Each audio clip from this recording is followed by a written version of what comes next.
Hello. आज अपन बात करेंगे इसके अंदर रिंग वॉर्म इन्फेक्शन, जिसको हिंदी में दाद के नाम से जाना जाता है। तो दाद या जो रिंग वॉर्म इन्फेक्शन है, ये एक स्किन डिजीज है। तो ये क्या होता है? तो जो दाद है, जो रिंग वॉर्म इन्फेक्शन है, ये एक फंगल के कारण होने वाला एक बीमारी है।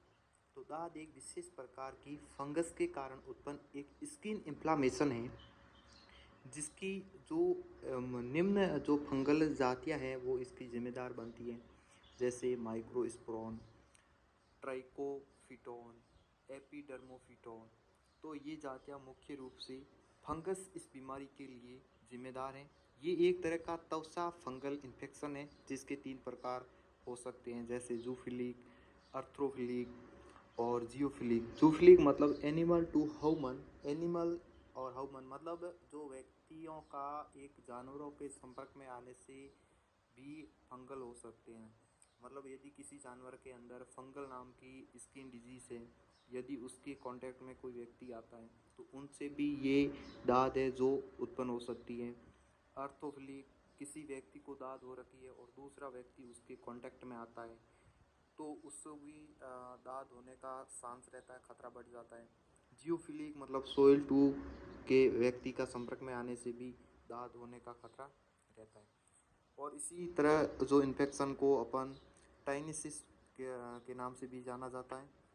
शरीर में संक्रमण की स्थिति के अनुसार निम्न प्रकार से वर्गीकृत किए गए हैं: सिर की त्वचा का संक्रमण, शरीर के अन्य भाग का संक्रमण, नाखूनों का संक्रमण, पाँव के तलवों का संक्रमण, हाथों के तलवों का संक्रमण।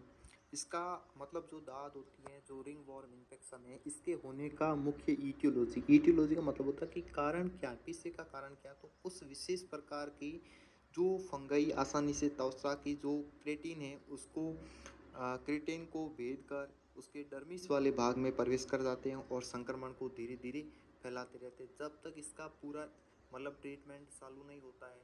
तो ये जो फंगस एक ऐसी बीमारी है जो पूरे शरीर के अंदर फैल सकती है और आपको दांत से ग्रसित कर सकती है। इस रिंगवॉर्म इन्फेक्शन के अंदर 3 प्रकार की फंगई इस हेतु जिम्मेदार होती हैं। पहली है ट्रिकोफाइटोन, दूसरी है माइक्रोस्पोरम और तीसरी है डर्माटोफाइटोसिस। जो ट्रिकोफाइटोन है, ये स्किन और आपके जो बाल, हेयर और नेल नेल जो नाखून है, इसके अंदर इन्फेक्शन फैलाने में जिम्मेदार होती है। दूसरी आती है माइक्रोस्पोरम, ये स्किन हेयर को इन्फेक्शन करती है। और एपिडर्मोफिटोन, ये स्किन नेल को इन्फेक्शन करती है। अब आगे बात करें इसके clinical features, sign and symptoms. किसी व्यक्ति को दाद हो रखी है तो उसकी अपन कैसे पहचान करेंगे कि व्यक्ति की ये दाद की स्किन इन्फ्लामेशन है। तो अपन इनको जो चिन्ह होते हैं, उनके जो साइन एंड सिम्टम्स होते हैं, उसके द्वारा अपन इनको पहचान सकते हैं। यदि किसी के खुजली जो है उसका जो आकार है वो यदि गोल के टाइप का आकार है, गोलाकार रिंग के समान दानेदार यदि खुजली आ रही है, तो अपन उसको पता लगा सकते हैं कि ये एक प्रकार का फंगल है, जिसको दाग बोलते हैं। छोटी छोटी फुंसियाँ होना, गोलाकार रिंग के समान सख्ती होना, फुंसियाँ है जो पस से भरी फुंसियाँ होना, उस पर एक सीवियर इचिंग आना, जोरदार की खुजली आना, प्रभावित क्षेत्र में बाल का झड़ना, लाल सख्तों से रिसाव, किस्ट का बनना, खुरखुरे भंगूर नाखून बनना। उसके बाद अपन बात करें ट्रीटमेंट का, तो त्वचा के फंगस संक्रमण निम्न ड्रग्स इस्तेमाल ली जाती।